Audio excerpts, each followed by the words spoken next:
Vande Mataram, Vande Mataram. Record সংখ্যক ভিড় সংগঠিত করার লক্ষ্য নিয়ে গোঘাটে শুরু হয়ে গেল 21শে জুলাইয়ের দেওয়াল লিখন। রীতিমতো নারকেল ফাটিয়ে 21শে জুলাইয়ের দেওয়াল লিখন করেন গোঘাট 1 নম্বর পঞ্চায়েত সমিতির সভাপতি বিজয় রায়। গোঘাটের রঘুবাটি অঞ্চলে আজ এই দেওয়াল লিখন করা হয়। বিজয় রায়ের সাথে এদিন উপস্থিত ছিলেন রঘুবাটি অঞ্চল তৃণমূল কংগ্রেসের সভাপতি শ্রীকান্ত চ্যাটার্জি সহ একাধিক নেতাকর্মী। সকলেই দেওয়াল লিখনে অংশগ্রহণ করেন।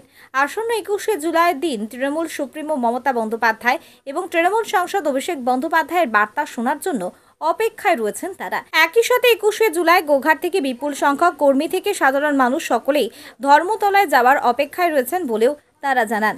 21শে জুলাই আমাদের তৃণমূল কংগ্রেসের কর্মীদের একটা আবেগ।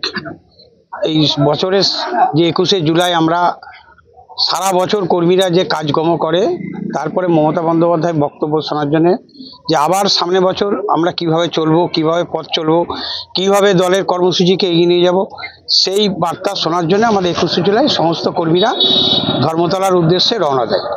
তারই প্রস্তুতি আজ শুরু হলো। আমাদের দেয়াল লেখন এবং আমরা কর্মীদের নিয়ে মিটিং করেছি। সেই মিটিংয়ে আমরা ঠিক করেছি আমরা মিছিল 3টে পঞ্চায়েত সমিতি ধরে এবং আমাদের অঞ্চল মিছিল শুরু হবে 21শে জুলাই ঠিক আগে, এবং প্রত্যেকটা বুথে বুথে আমরা প্রতি বছরের নাই এবছরও আমরা গাড়ি নিয়ে কর্মীদের সুশৃঙ্খলভাবে ধর্মতলায় পৌঁছব। আজই তার 21শে জুলাইয়ের প্রস্তুতি আমরা নিলাম রঘুবাটি অঞ্চল তৃণমূল কংগ্রেস। কি বলবেন 21শে জুলাই কর্মসূচি নিয়ে কতটা প্রস্তুতি নিয়েছেন? দেখুন, 21শে জুলাই মানে তৃণমূল কংগ্রেসের আবেগ। কারণ এই 21শে জুলাইয়ে বাংলার মুখ্যমন্ত্রী মমতা ব্যানার্জি যে বক্তব্য রাখেন, যে নির্দেশ আমাদেরকে দেন, সেই নির্দেশ অনুযায়ী আমরা আবার একটা বছর চলব। তাই 21শে জুলাইয়ের যে এনার্জি, সেই এনার্জিকে আমরা সামনে রেখেই পথ চলতে চাই। আর এবছরের যে 21শে জুলাই সেটা অন্যান্য বছরের চেয়ে একটু আলাদা।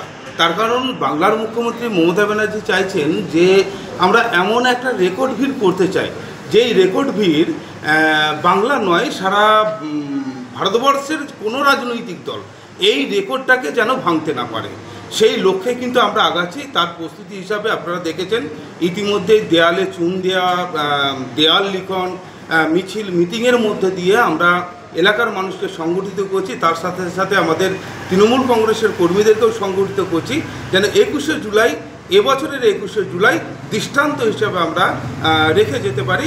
বাংলার মুখ্যমন্ত্রী মমতা ব্যানার্জির নির্দেশ অনুসারে এই রেকর্ড যেন অন্যান্য কোনো রাজনৈতিক দল সেটাকে ভাঙতে না পারে। 26এর বিধানসভায় ভোটে কতটা প্রস্তুতি নিচ্ছেন?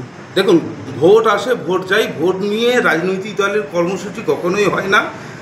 21শে জুলাই বাংলার অধিকার রক্ষার লড়াই, যে no identity card no vote. Vote identity card যতক্ষণ না হচ্ছে আমরা কেউ ভোট দেব না, সেইটাকে সামনে রেখেই মমতা ব্যানার্জি লড়াই করেছিলেন। 1993 সালে 13 জন তরতাজা যুবকের রক্তের বিনিময়ে আজকে আমরা সচিত্র পরিচয়পত্র আমরা পেয়েছি। সেই তাদের শহীদদের স্মৃতির উদ্দেশ্যেই আমাদের এই লড়াই। এখানে ভোটের কোনো সম্পর্ক নেই, ভোটের জায়গায় ভোট থাকবে। এটা রাজনৈতিক কর্মসূচি, এই রাজনৈতিক কর্মসূচির জায়গায় রাজনৈতিক কর্মসূচি। আজকে কি প্রস্তুতি করলেন, প্রস্তুতি শুরু করলেন? আজকে আমরা শুভ উদ্বোধন করলাম।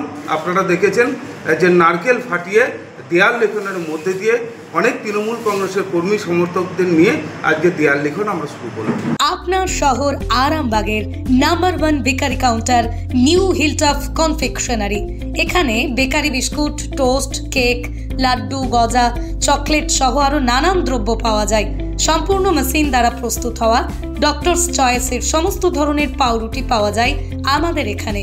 বেকারিজাত সমস্ত খাবারের ভরপুর সমাহারও রয়েছে আমাদের এখানে। খুচরো ও পাইকারি বিক্রয় করা হয় নিউ হিলটপ কনফেকশনারি বেকারি কাউন্টারে। শুধু বেকারি নয়, গ্রাহকদের একটি মিষ্টি মধুর স্মৃতিও তৈরি করে থাকি আমরা। নিউ হিলটপ কনফেকশনারি, ঠিকানা বাসুদেবপুর মোড়, আরামবাগ, হুগলি। যোগাযোগ নাম্বার 9635156550 অথবা যোগাযোগ করুন 9674834840 এই নাম্বারে।